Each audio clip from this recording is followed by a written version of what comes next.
Well, welcome back, YouTubers. Instead of yapping on like some entitled prick like 99.9% of YouTubers out there,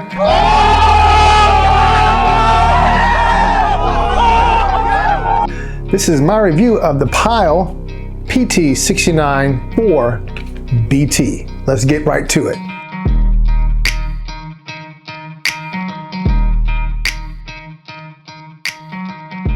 It claims to be 1,000 watts. Pro Logic surround, which I'm not a Pro Logic guy. I got it because you can switch back and forth to stereo. So we're not going to review the Pro Logic, but we will review the stereo version of this to a subwoofer out. Let me first explain the subwoofer out real quick, because this thing has a lot of cool options. My options, sir. You see right here, it says 1,000 watts. I'm going to call total BS in that. Bullshit. Not only does it have subwoofer outs, but it also has out on the amp, and it powers a subwoofer that doesn't need to be a powered subwoofer. It works okay, it's not bad. It does have a crossover, and I'll get more into the subwoofer later. There is a big flaw in this amplifier, and it doesn't happen on, actually there's two amplifiers that I had to do this, and they're cheaper ones. This one does give you a control over the volume of the subwoofers, but when you get to lower volumes, it's considerably boomier, and you gotta click, click, click, click, go down. And then when you turn it up, then the subwoofer, you can hardly hear it. Then you have to click, click, click, click up to balance it. So you're constantly, it's a balancing act with the subwoofer volume and this.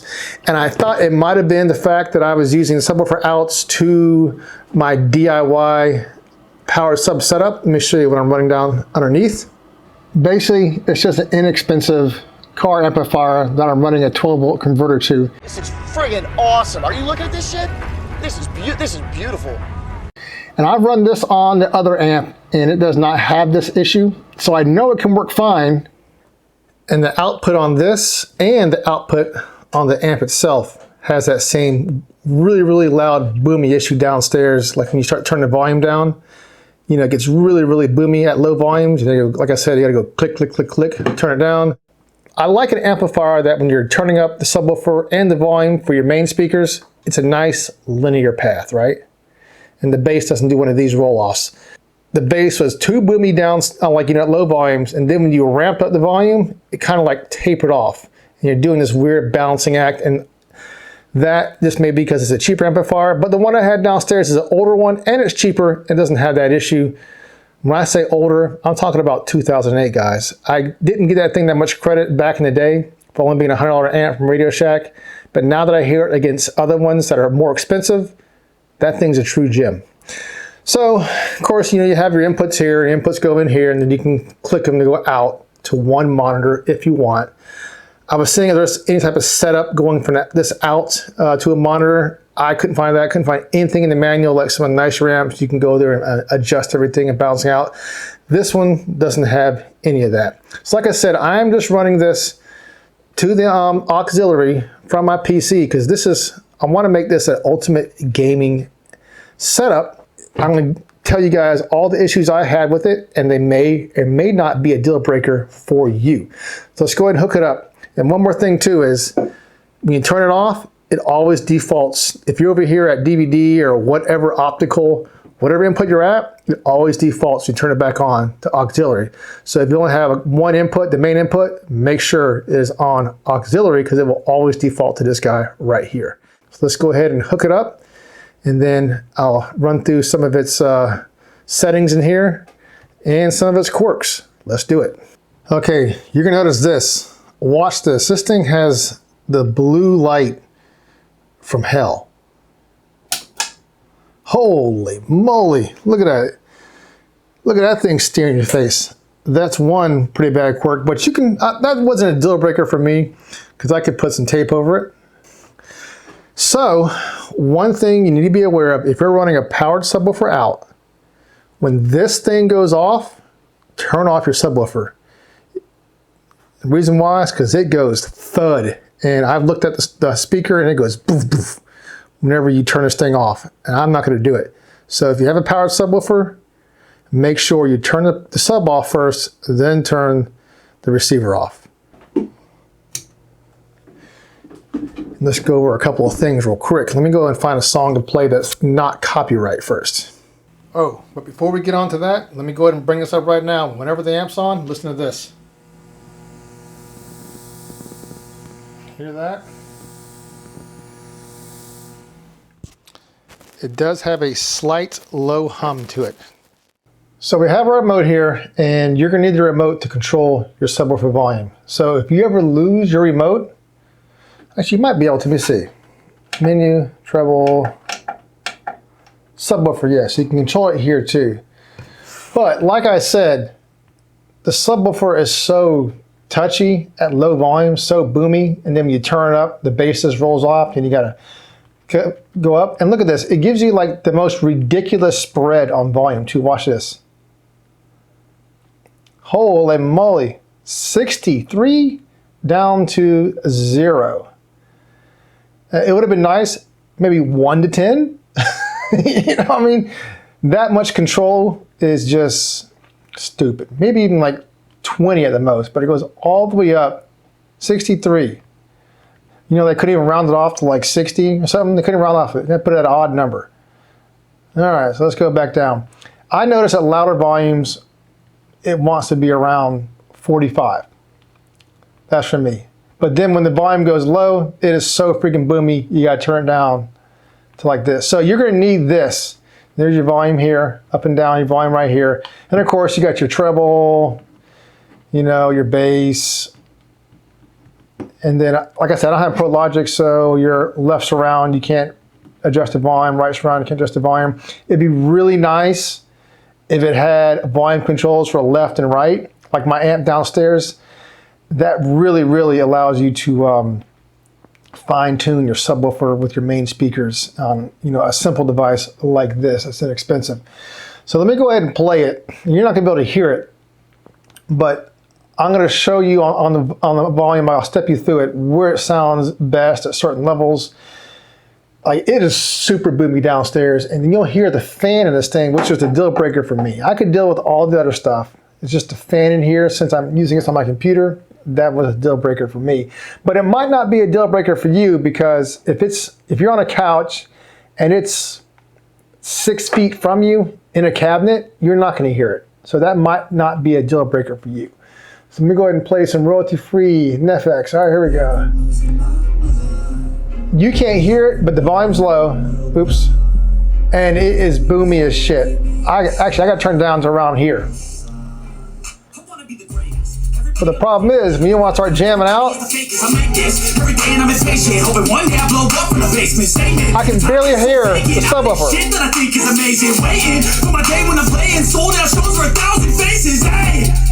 Now it sounds good. So then when you go down, and the fan, you can hear the fan. The subwoofer is blaring right now, so now I gotta turn it down.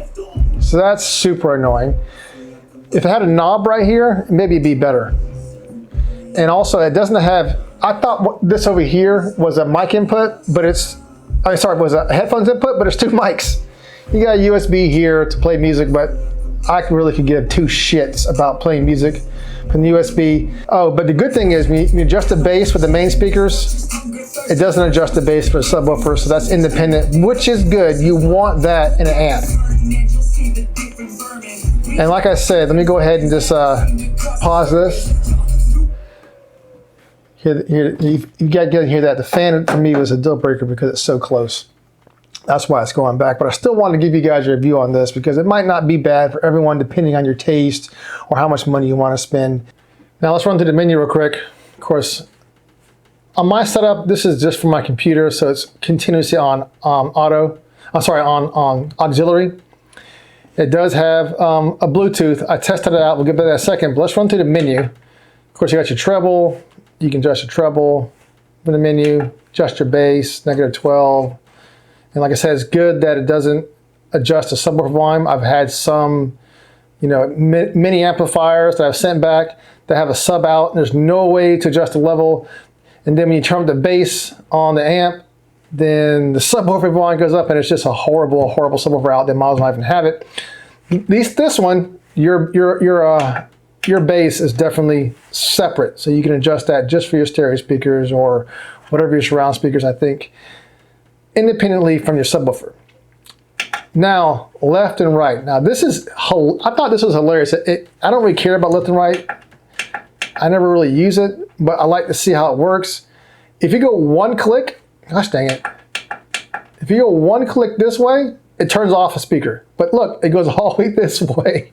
And then if you go one click that way, the other speaker's off. So you have this big old long movement, and really it just needs to go click, click. That's all it does. Turns off, turn off right, turn off left. That's it. So I thought that was funny. And of course, you got your sub volume here, but having to go in the menu, if you lost your remote, that'd be the most annoying thing known to mankind, to have to constantly adjust your subwoofer volume. You might even just turn it off. But that's pretty much it. Now let's talk about the Bluetooth. We'll do Bluetooth from the remote. There is a button on the amp. I'm sure you can figure that out. So we can click BT for Bluetooth, and then you'll look for PYLE, click on it, and it connects just like you would think anything to connect. For Bluetooth, it does work. I didn't really have any problems. Some people said they had problems with it. I didn't have any problems. I'm gonna play one of my videos real quick. And the good thing about the Bluetooth in this, it doesn't seem to be really low like some. It's a good volume when the phone's up. I know some Bluetooths, you know, they tend to be ridiculously lower than other inputs. This Bluetooth is pretty good and loud, and I appreciate that. So that's a plus for this amp. So now let's talk about the deal breaker for me. Now, if it had a little better cooling in this, I might have kept it despite its other flaws. It's only like 200 bucks, and it was good enough for my needs. So I have a mic right here, and I'm gonna play a frequency test because it only happens when the bass hits. It's like a PC fan spinning up and spinning down. Now, regular gameplay, when I was playing a game, which I'll show you guys here in a second, it wasn't really that big of a deal. It didn't bother me. But for music, when you're listening to music, I was like, nope, you're going back. Now I'm gonna play this a frequency test because you won't really hear too many of the highs, so it's more obvious to hear. So I'm gonna go ahead and play it and listen to the fan. And as you turn it up,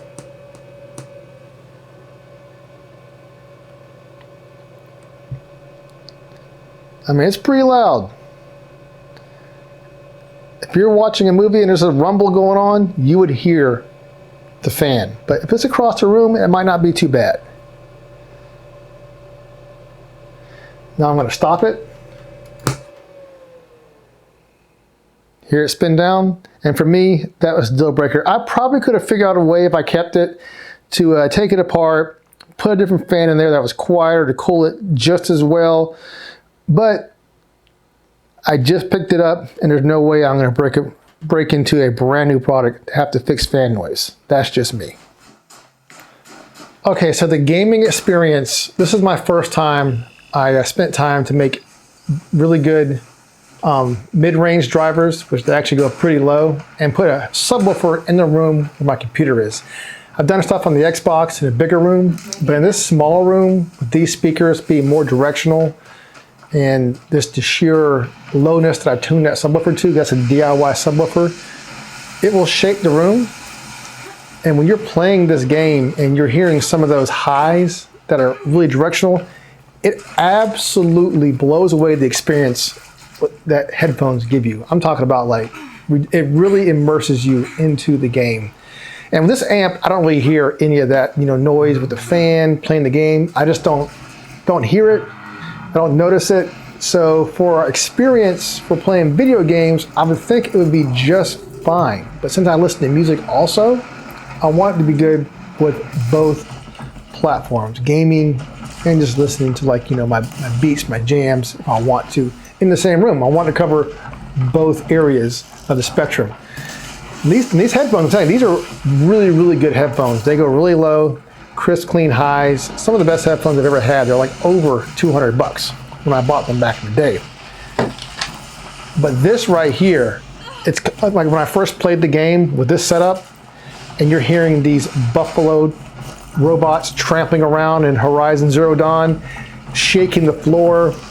It's like I was standing my entire life, and I finally sat down.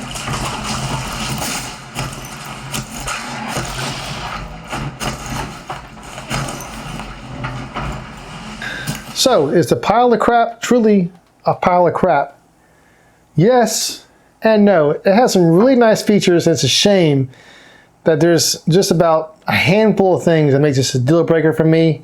And if they were just to spend a little more time and refine this thing, which I don't know why they don't, it would actually be a really, really good product. All right, guys, that's it for this video. Hopefully this review has either convinced you to buy it or convinced you not to buy it. Like I said, it's not horrible. There's some deal breakers for me, but it might not be a deal breaker for you. Until next time, peace.